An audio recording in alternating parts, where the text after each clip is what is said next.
views and opinions expressed in this program are those of the participants and do not necessarily reflect the views of BronxNet or the program underwriters.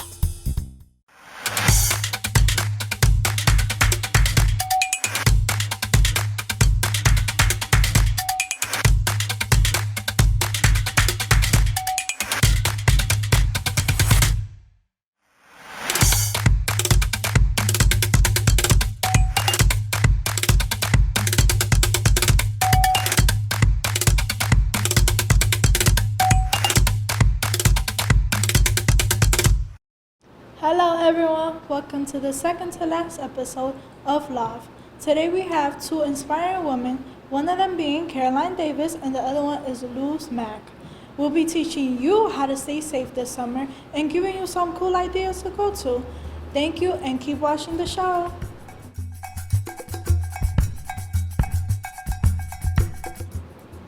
Hello, friends. We have more tips for you to have a healthy summer. Move your body, do more physical activity. You can exercise outdoors while you enjoy the nice weather. Wear sunscreen and insect repellent. Extreme heat can be dangerous. Stay in cool places when the heat is too strong. Drink a lot of water. Eat healthy. Add more fresh veggies and fruits to your diet. Goodbye.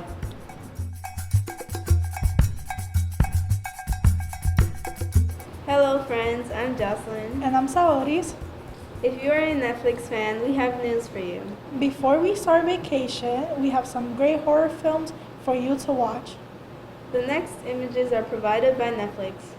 On July 1st, you'll be having to watch Underworld Awakening, a fantasy horror within the Underworld franchise. On July 2nd, the second season of the series French horror fantasy Martel will be available. Also, the same day, don't miss The Eighth Night, a career horror movie. On July 8th, Resident Evil Infinite Darkness Season 1. Don't miss this horror series based on the popular Capcom video game. On July 14th, watch the Italian horror movie A Classic Horror Story. On July 16th, the final part of the trilogy of Fear Street Part 3 will be available. On July 23rd, Blood Red Sky shows the story of a sick passenger on a flight who becomes something else. For sure, this summer will be anything but boring. Thanks for watching. Bye.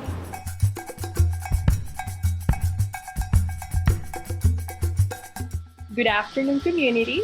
Today we have a very special guest. Her name is Caroline Davis. She is the CEO and founder of Compassion. She has worked with the youth of all ages over 20 years, and today we're very honored to have her here to do a special interview. Carolyn, welcome to the Leaders of the Future. Thank you so much for having me. I'm so excited to be here. As I was introduced, my organization is Compassion, but I also teach at Lehman College as a professor. Part-time, I'm an adjunct professor for the Health Sciences Administration Department. I like to be known as the cooler professor, so my students call me Professor Caroline. And we have discussions about what does it mean to be a health administrator at such times as this, as well as what does, it look like in job opportunities.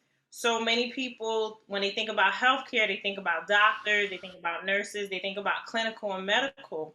But I have the luxury of working in the healthcare field where I don't have a clinical background. As I just shared with you some of my degrees, I'm the person behind the scenes that does the paperwork and has to figure out, the budget and the liability situations, the paperwork, many things that people don't think about that have to be done for the safety of an organization like a hospital, and especially at times like this.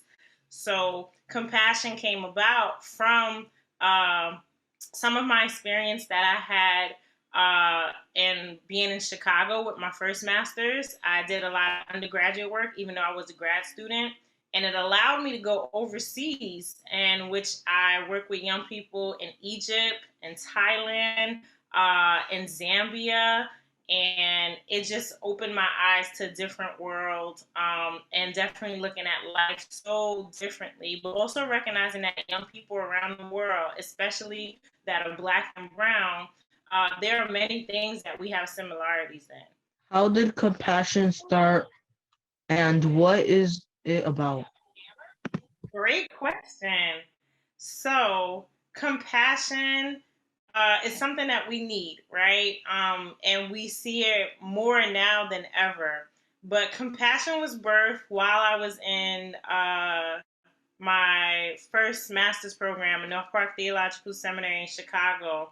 I knew I wanted urban youth specifically because that's my experience to see the world, right? Because once you are exposed to things, you look at life differently, right? We begin to some things that we don't even realize we're taking for granted. Suddenly we really appreciate them on a different level, like clean water, right? The fact that we have running water in our faucets, and sometimes not even just in other countries, but right here, people don't have clean water, right? And it might be the person that's down the block, and we tend to not pay attention to that because we are so narrow and tunnel vision in our lives. So compassion was about any resources that we have, not just financially, but information and the way of looking at things, that in compassion, we would begin to pass that information on. So teaching people things, giving them skills, having conversations like we're doing now, so that when we leave from this experience together, right, we don't see life the same. We think about things differently. So compassion, we focus on sexual health and talk about that with young people your age, but it really is to open the door that we have a safe space to talk about all type of things that might be bothering us. We've talked about, what does it mean to be living in a pandemic, and what does it look like for an extra layer of, challenges in life after the pandemic. Compassion is literally birthed out of situations like that, for us to have a conversation and to make sure that we're having real and raw conversations. So sometimes people use language that might be offensive to others, but we have that open space. So I hope that answered your question. Hi, my name's Erica, and my question is, have you always wanted to help the youth? Hi, Erica. That's a great question. And I'm going to be completely transparent. My answer is no, right? I had a moment where I was very selfish in my 20s. I was exposed to being in the music industry. I told you I went to Marist College for communications and advertising. And I realized in my junior year, I did not want to do advertising. And I found an internship with an organization called ASCAP. ASCAP stands for American Society of Composers, Authors, and Publishers. And so someone like a Beyonce or Daddy Yankee, they would get paid not as an artist, but more as the publisher, the writer, the owner of their music. And so ASCAP, I was like, oh, I want to be here. And this is the 90s, where some of you might not have been born yet. But the 90s were big here in New York with hip hop and Bad Boy and, P. Diddy, I don't even know if that's what he still calls himself these days.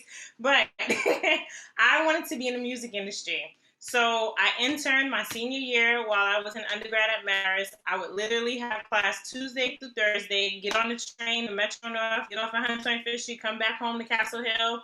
And Mondays and Fridays, I would intern at ASCAP and get back on the train Monday night or early Tuesday from my class. And, of course, spend time with my family and friends in between during the weekend. I purposely set up my schedule like that. So I was offered a job at ASCAP, and I had the luxury of working in the repertory department. At that time in my life, I did not like research, and I bumped heads a lot with my supervisor. I was fired 10 months after my job, right? I was heartbroken because Caroline D. Davis doesn't fail, right? But it was that quote unquote lesson, right? Some people would look at it as a failure, and at that time I did, but it was actually a lesson, and a great lesson. I began to do youth ministry work at my church. and someone told me, "You're really good with working with young people. I think you should apply to this job." And the rest is history. I got a job with Sobro, which is located in the Hub, 149th and 3rd Avenue. And to this day, I still have those relationships. Sobro Youth Development Center. So that's what led me into working with young people. So in all honesty, no, I didn't always want to work with young people. Hi, my name is Ashlyn, and my question is, why is it important for the youth to learn about sexual health? Hi, Ashlyn. Thank you. That's such a good question.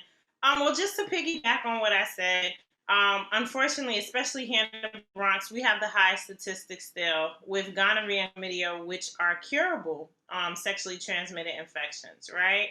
And at such a day and age like this, our goal at Compassion is making sure that young people understand that sex is a part of life, right? And there are different beliefs connected to that, whether it be, your religious or your faith-based beliefs. However you look at it, it is a part of life. It is a healthy part of life. And because of that, we want to make sure that you are taking the proper precautions. And when you make a decision to have sex, right? That's oral, anal, or vaginal, right? We have to be clear about that. And when we don't have the conversations, when we point the finger at people what they should do and put pressure on them and don't give them the opportunity to make decisions on their own, we force them to be in situations where they might be infected, where they might become pregnant. And being pregnant, is actually a gift because there's some people that can't have babies. However, if you're not mentally prepared, if you're not financially prepared, if you're not physically prepared, it can be a burden that's unnecessary, if you weren't educated. So why do I think it's important? I think it's important because the sexually can impact your entire life, right? Sex is something that can't take back, And so it's not so much about you not having sex or you having sex. We emphasize that in Compassion. That's not our job. We're not telling you to have sex and we're not telling you not to. That's not our place, right? Our place is that if you should make a decision to have sex, we want to be a resource to give you information on why you're making this. Can you live with this decision? What are the consequences? Is this person, someone that's worthy of your body? Oral, anal, vaginal sex, whatever it is, are they worthy of that, right? And are you okay if they're not, right? Because sometimes we go into just making decisions because we want people to like us. And if someone has already showed that they don't like you, if they're not respecting you before you have sex, there's a chance that they might continue to do that even worse. And now you have given something so precious, right? This is male and female. Let's be very real about this, right? Some people force this and say, oh, it's only related to, no. However you identify yourself, you as an individual, every one of you are a gift, right? And that's the way you have to look at it. When you spend time, the time that we're having now, this is a gift, right? The energy that we're putting into this. And so when you decide to have sex with something, that's a gift, right? Regardless, Miss Caroline has some rolls going on, my arms are not as muscular, but I'm a gift, And so the same way you have to look at that. If you're deciding to have sex with someone, and so with that, there has to be the decision and the conversation. What happens if, this situation doesn't turn out the way that we hope? Would you like to leave a message for the youth of our community? I do. I have so much to say. My biggest, I hope that you gain from this is that failures don't define you, right? Choices that you make, sometimes they work out great. Sometimes they don't work out how you plan, right? But it's all about you making good choices, right? and impact other people. So there's like 2-3 things within that. One is definitely making sure you recognize your failures do not define you. It's a season, it's a moment, something happened. Learn from it.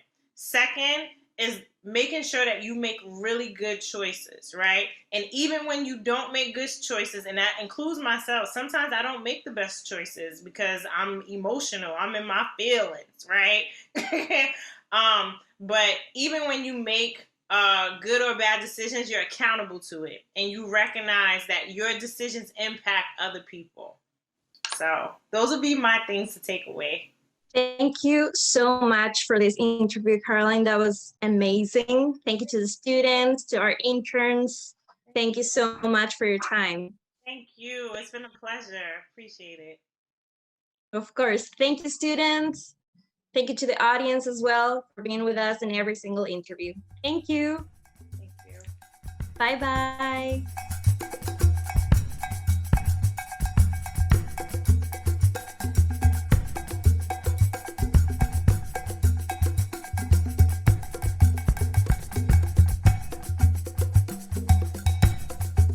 Summer is coming and you should wear sunscreen. Here are some reasons why and tips for you. Reason number 1, it will decrease your chances of getting skin cancer. Reason number 2, the ozone layer is depleting. This meaning that you need extra protection from UV rays.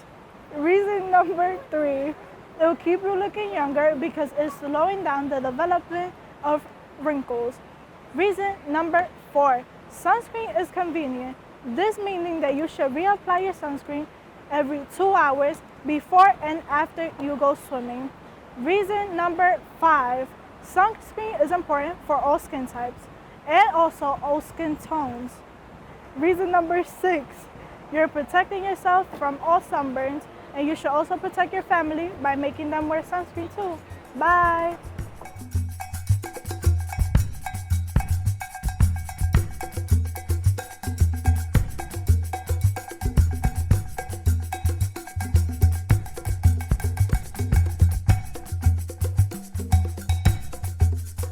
Hello everyone, welcome to LOTF. Today we have another amazing woman in the show. Her name is Luz Maria Mack. She's a bilingual book author. She has written many children books, and we are very happy to have her here with us. Welcome, Luz. Hi, thank you everyone. Thank you for having me. How did you come up with the stories for your book? Thank you, that's a good question. So I kind of mentioned that I was inspired to write for my child. So I'm gonna give a little bit more background. So when my child was growing up, I have 3 kids. At the time I only had my daughters. I think she was 3 and my oldest was almost 6 to 7 because they're kind of like a 3 to 4 year difference. And one of the things that happened was that they grew up here in the United States, in New York City, and they knew I grew up in Dominican Republic. So they knew there was a lot of things that they didn't understand, like how it's growing up in a different country, different than the United States, meaning like we don't have buildings, we don't have, a lot of vegetation, like plants and like a lot of like mango trees or platano trees or like fields of like these beautiful natural resources. So I was explaining to her what it was like for me, like some of my fond childhood memories growing up in Dominican Republic. So that inspired me to put a book together to kind of give her kind of like a concept or an idea of what it was. So I named the first book Pequeña Maria, Little Maria, and I show a child, and it was basically my concept of what it was to be me, little, and all the things I love to do. And it kind of, that's how the seed was planted. And one of the things in the book, if you see it, or the animation, because it's a bilingual animation, you will see Maria climbing up a mango tree to pick up mangoes. I mean, unfortunately, we don't have a mango tree in New York City, so we can't do that here. So she understood, hey, this is different. Or growing up, going to play hide and seek with your cousins, like in the front lawn. So, there's not a lot of homes in New York City. And just like things like that nature. So I started putting like all those little fun moments, right, in a book. And when I put the pictures and everything together, she's like, okay, so I could it's relatable, meaning like she and her sister could relate to the idea of like, hey, I love playing with my cousins. They didn't play Xbox or with their iPod, but they play games, right? So they could relate to that concept. I put taking naps on a rocking chair, you know, like una mecedora, that I remember doing that. And even though a rocking chair is not very like common right here, like over there it is. So she could think about taking a nap on the sofa or on the couch. So I'm just giving you ideas of the book. And I will leave my information. So if you guys are interested to see like, what did this lady really write? You're welcome to see it. There's an Instagram filter so people could become the character. There's also apparel and dolls. And, you know, what I wanted to do is show my bilingual home. I grew up speaking predominantly Spanish at home, but you know, if you're Latino or you grew up here, you grew up there, it doesn't really matter. You learn that you are kind of like forced to think in one language at times. And then when you go to work or you go to school, you learn another language, right? So I wanted to show the concept of a bilingual home, and it's the root of the core. What is it that motivates us? And it's really family and these beautiful familiar moments. Luz, so my name is Jake. My question for you is, do you only write children's books? Can you tell us a bit more about that? Well, this is interesting. I started writing more of a script for something a little bit older. I wrote a chapter book not too long ago, last year. It's called The Elephant Family Parade.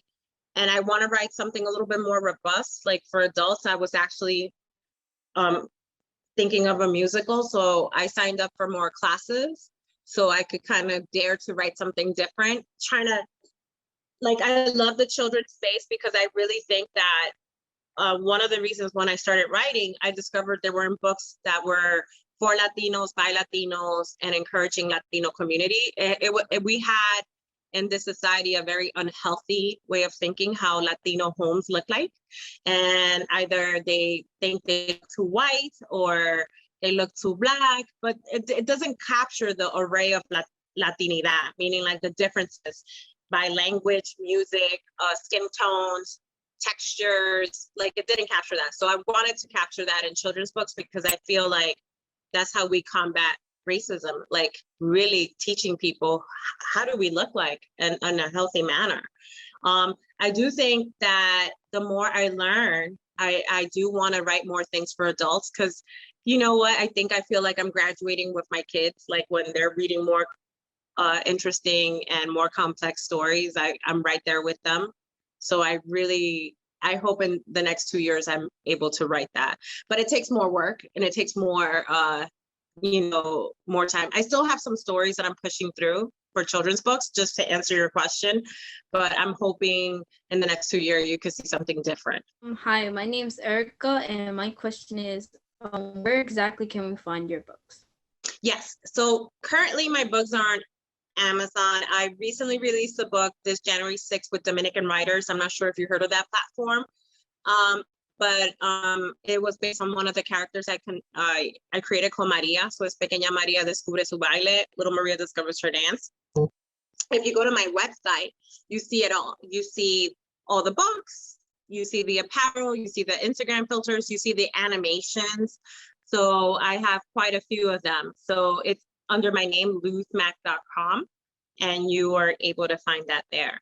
Shifting focus to just kind of every book that you've written, how long approximately do you think each one takes you, like on average? Like how long does a book take you to write? So, in complete honesty, each book is a devil of its own, right? Like it has its great parts, its difficult parts, but like I'll give you an example. My last book that is being picked up by a publisher that I can't really share much details.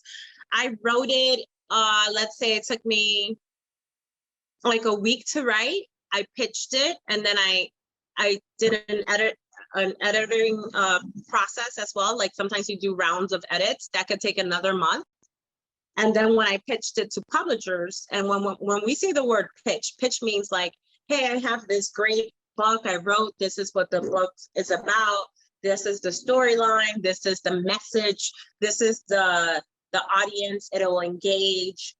Are you interested in representing me, right? So the publisher will take the book, read it, and say, like, I have more edits. And usually it happens. Like, there's always going to be something that they add. So I want to take that process of just playing with your text. That's what it means. Like playing with the manuscript could take anywhere from 3 to 6 months, right? Let's say a short book, a book under 1,000 words, because that's what makes a difference, right? And illustrations take anywhere from an additional 3 to 6 months, depending on the illustrator. So in one book that's under 1,000 words could take close to a year sometimes for you to be happy with it. That's if you're going through the formal routes of being published. If you do it on your own, meaning like you find your own editor or you edit it on your own, which I don't recommend. I think everyone benefits from being in a team or hiring people to help you edit your piece. Even if it's a teacher that you're saying, I wrote this, I really love it, I really think it has a great message. What are your thoughts? That exploration part will help you become a better writer and also hone in your message. So if you do that on your own, obviously I tell people to take their time with it. If you don't have a timeline, that's fine. You can make your own false timeline, meaning like I'm going to give myself 6 months or 3 months to have a panel of people review my text and see what they thought about it, you know? So my question is, would you like to leave a message for the youth? Yeah, I'm inspired by young kids. I think we're getting over one of the hardest times in history. And it's really inspirational to see kids like you doing this, like you're being positive and you're trying to learn new things. So my message to you is keep going. Don't let anything discourage you and discover your passion. And I think my favorite words for right now is fail repeatedly. If you don't like something and you don't think you're good at it, continue going for it, even until you feel like you're great at it. You have to try new things. And I know it sounds hard to try new things, even things you don't like, but it'll help you become more aware of where you're going in life. So my message for you is to keep going. Wow. Thank you so much, Luz, for taking the time to talk to us. That was a really good interview. And it's always a pleasure for us to learn stories of success like yours that really inspire the youth of our community. So thank you. Thank you very much. Thank you to the students. Thank you to the audience. Don't miss our next episode, which will be the last one of season 2. So thank you, everyone. Thank you. Have a good one, guys. Bye. Thank you. Have a good one. Bye-bye.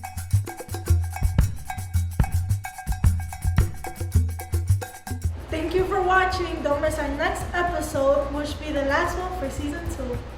Thank you for joining us today. Have a great summer, and don't forget to follow us on Instagram at Niños de Calidad Foundation. Bye. Bye.